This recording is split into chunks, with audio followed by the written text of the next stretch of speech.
यतिखेरको दृश्य हो यो तुलसीपुर उपमहानगरपालिकाको भवन आन्दोलनकारीहरूले चाहिँ आगो लगाएको अवस्था छ।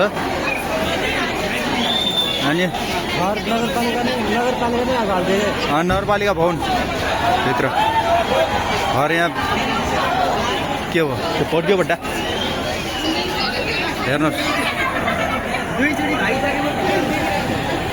तुलसीपुरको नगरपालिका भवन